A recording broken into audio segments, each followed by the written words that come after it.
Magandang araw, Malacanang Press Corps. Pangako pagpapahalaga sa kalidad ng edukasyon, pinapatupad ni Pangulong Ferdinand R. Marcos Jr. At mahigit 65,000 teaching at non-teaching positions magbubukas ngayong taon. Bilang tugon sa pangako na iangat ang kalidad ng edukasyon sa Pilipinas, binigyan diin ng administrasyon ni Pangulong Marcos Jr. na pangunahing pamumuhunan ang sektor ng edukasyon para sa kinabukasan ng kabataang Pilipino.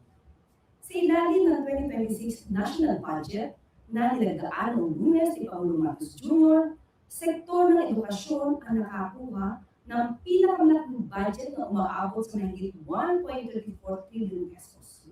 Ito na ang pinakamalaking education budget sa kasaysayan ng Pilipinas.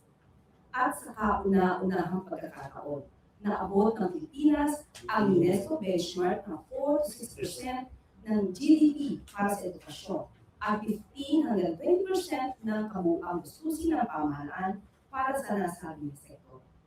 Ibig sabihin, tinutupad ni Pangulong Marcos Jr. ang pangakong paunlarin ang kalidad ng edukasyon sa bansa at aktwal na ginagawa ng pamahalaan na gawing prioridad ang kapakanan ng mga mag-aaral. Alinsunod ito sa international standards.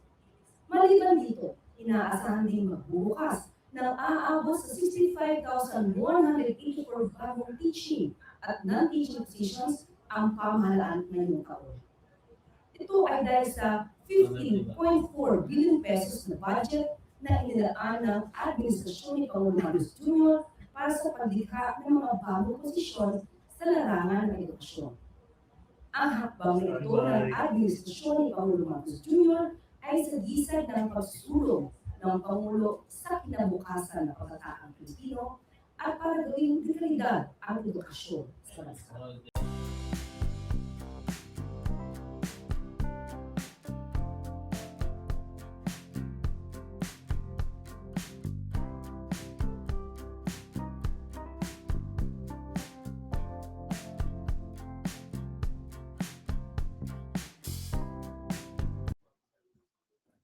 Thank you po. At tandaan po akong tumugon sa inyong mga katanungan. Unang tanong mula kay Tristan Nadalo, Newswatch Plus. Good afternoon, Yusek. Si Congressman Edgar Erice, sinabi niya po that he's preparing to question the 2026 budget before the Supreme Court. Pinag-aaralan na raw po nila, particularly on the existence pa rin ng unprogrammed appropriations. Kahit binawasan po, even si Congressman Laila De Lima, she's not satisfied with the move to just slash kasi para po sa kanila unconstitutional daw po itong unprogrammed appropriations. May karapatan po sila na dumulog sa Korte Suprema at tanungin kung unconstitutional ang parte na to ng 2026 national budget. So, tignan naman po natin, of course, kapag po sila nag-file ng petition, sasagot naman po ang administrasyon at tignan na naman po natin kung ano magiging resulta at magiging desisyon ng Korte Suprema. But sa ginawa pong pagre-review, pag-aaral ng Malacanang, is it confident that it can withstand legal scrutiny or even constitutionality concerns yung 2026 budget? Opo. Confident po sila na ang ginawa po ngayon na budget ay ang pinakamalinis, pinakamaayos, at ito'y para sa taong bayan. So, confident po ang Pangulo. Sunod na tanong mula kay Left Narciso, DZRH.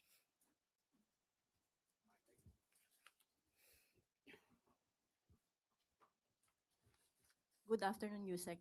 Ma'am, may lumabas pong ulat na mayroon na naman daw umanong revamp sa cabinet. Gaano po ito katotoo? Wala pa po tayong natatanggap na anumang balita. Baka may nagpapakalat pero as of now wala po. Any update po dun sa performance review na sinasabi nyo naman dati na ongoing yun? Yes, sabi nga natin, we are making our performance at the discretion of the President. So, depende na po yan kung ano po ang makikita ng Pangulo. Pero as of now, wala po tayo nababalitaan, wala pong ipinararating na magkakaroon po ng cabinet revamp. Sunod na tanong mula kay Ann Soberano, Bombo Radyo. Yusek, magandang tanghali. Nagsalita na po at nagbigay ng kanilang mga pahayag ang karamihan sa mga world leaders kaugnay sa pag-aresto ng US forces kay Venezuelan President Nicolas Maduro. Ilang world leaders kinondena at nababahala sa aksyon ng Amerika. Ang iba naman ay nanawagan ng respeto sa international laws at ang iba naman ay pabor sa pag-alis sa pwesto kay Maduro. So sa panig po ni Pangulong Marcos sa USEC, ano po ang kanyang naging pananaw sa issue nito? Sa ngayon po ay wala po ako maibibigay sa inyong tugon at hahayaan ko po itong issue po na ito. Anyway, this is about foreign policy. Ibibitawan ko po ang tanong na ito at ibibigay ko po sa DFA at sa Pangulo. Salamat. Isang tanong mula kay Eden Santos, Net 25. Yusek, good afternoon po.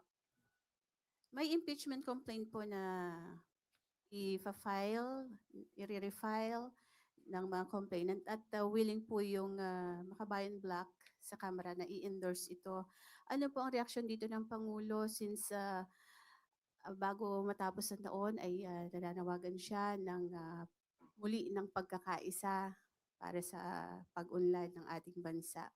Ito po ba ay sa tingin ninyo makakatulong para dun sa hangarin ng administrasyon na unity at prosperity? Ang pagsasampa po ng impeachment complaint ng anumang grupo ay hindi po ito sakop ng Pangulo. Sa kasalukuyan ay wala po na pag-uusapan sa anumang meeting ang patungkol sa impeachment laban kay Vice Presidente. Pero ang tugon ng Pangulo sa lahat, ito po'y para sa lahat. Ang dapat managot ay dapat managot. Hindi po magkakaroon ng pagkakaisa kung may naiiwang issue na dapat na sagutin. So sa ngayon, muli, hindi po sakop ng Pangulo kung sino man po ang magsasampa ng impeachment complaint laban sa Vice Presidente. Pero wala po ba siyang power na kausapin yung sa Kamara para naman maiwasan na ulit yung kagaya ng nangyari since parang yung impeachment against BP Sara last year, 2025, it's a failure impeachment. Failure impeachment. On our part, we cannot say that it's a failure impeachment. There's still an ongoing pending case before the Supreme Court. Well, anyway, muli sasabihin natin, ano man ang mangyari po tungkol sa impeachment, yan naman po ay nasa jurisdiction po ng Kongreso at kung sino man po ang magsasampa ng kaso na yan ay hindi po makikialam ang Pangulo. But muli, ulit-ulitin natin, ang Pangulo po, ang nais po niya, managot. Ang dapat na managot. Ivan Mayrina, GMA 7. Yusek, during the holidays, hindi po tayo nakapag-briefing. So I think this is a good time to raise this question dahil nasa isip pa po siguro ng mga kababayan natin. Early December, nagbitaw po ang Pangulo ng statement very confidently na may mga mananagot at mga walang Merry Christmas sa mga kurakot. Lumipas po ang Pasko, ang nakakulong si Sara Diskaya. Ano ho ang tugon ng Pangulo dito na hindi ho yata nangyari yung kanyang ipinangako may mga walang Merry Christmas?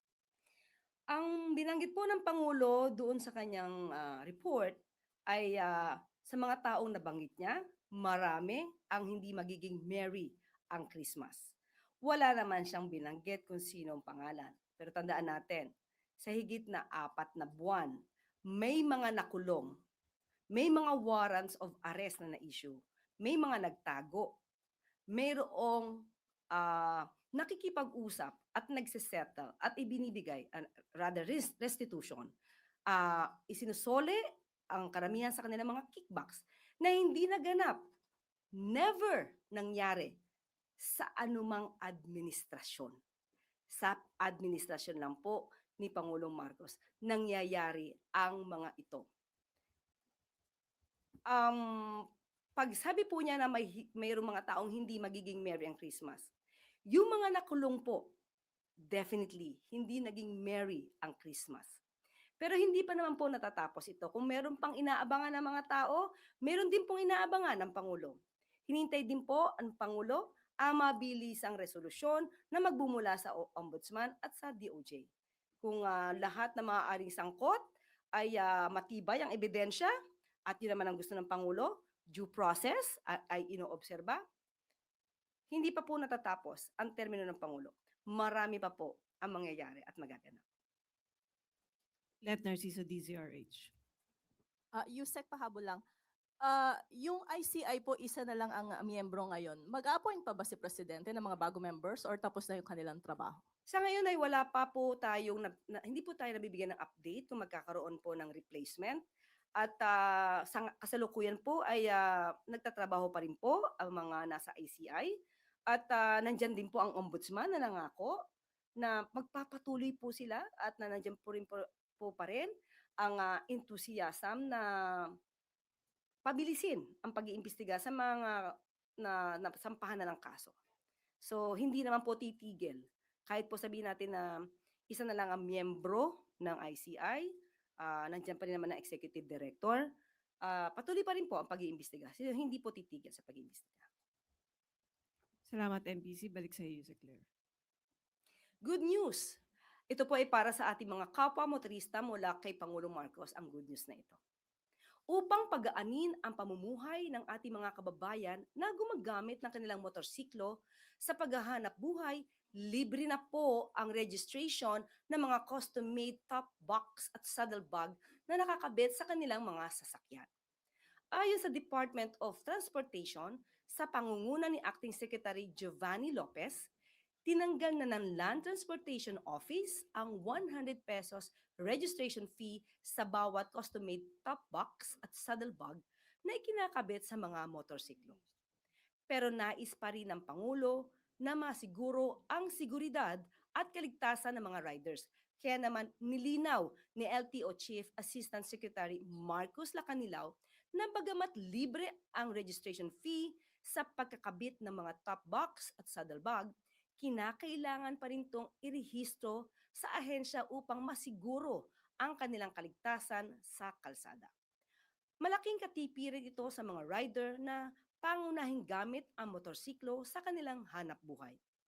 Naaayon din ito sa 7-point policy agenda ng LTO na nakatutok sa pagtanggal ng mga hindi kinakailangang bayarin at pagpapagaan ng pasaning pinansyal ng mga motorcycle riders.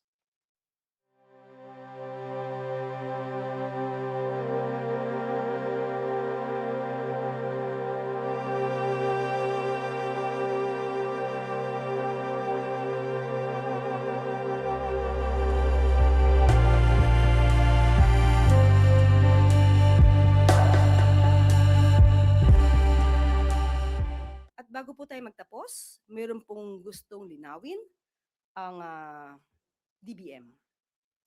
May kumakalat na balita na maaantala o maaapektuhan daw ang salary increases at retirement benefits ng mga guro, kawani ng gobyerno at uniformed personnel sa 2026 national budget. Hindi po ito totoo. Walang tinanggal na pondo. Ang sinasabing 24 billion pesos ay hindi binawas o kinansila. Inilipat lang ito sa tamang ahensya para sa mga diretso or mas diretso, mas mabilis at mas malinaw na paglabas ng benepisyo, lalo na para sa subsistence allowance ng uniformed personnel. Buong-buo ang sahod at salary increases. Ang salary increases ng kasalukuyang civilian employees at uniformed personnel ay nasa budgets ng mga kani-kanyang ahensya. Walang delay, walang bawas, walang mawawala. Kung mayroon mang maaapektuhan, ito ay ang mga bagong papasok na empleyado. Pero, depende pa rin sa pabilis na pag-fill ng bakanting posisyon ng mga ahensya. May nakahandang pondo ang pamahalaan para tugunan ito. Hindi apektado ang pensyon ng uniformed personnel. Mananatiling buo ang pensyon. Ang mga bagong magre-retire sa optional retirement ay dadaan pa rin sa umiiral na proseso. Sa madaling sabi, walang binawas na benepisyo, Inayos lang ang paglalagay ng pondo para mas maayos ang implementasyon. Mananatiling tutok ang DBM sa kapakanan ng mga lingkod bayan at sa tapat at responsabling paggamit ng pondo ng bayan. Kung may kulang at kailangan talagang i-hire na additional personnel, may nakahanda po tayong pondo sa Miscellaneous and Personnel Benefits Fund sa ating Fiscal Year 2026 GAA. Kung kailangan naman ng karagdagang pondo para sa mga uniformed personnel na sumasailalim sa optional retirement, meron po tayong nakaantabay na Pension and Gratuity Fund sa GAA. Kung ang mga ito po ay magkulang, mayroon pa rin tayong contingent fund na maaaring matakbuhan. Huwag po tayong magpalinlang, ikalat natin ang katotohanan. At dito na po natatapos ang ating press briefing. Magandang araw para sa bagong Pilipinas.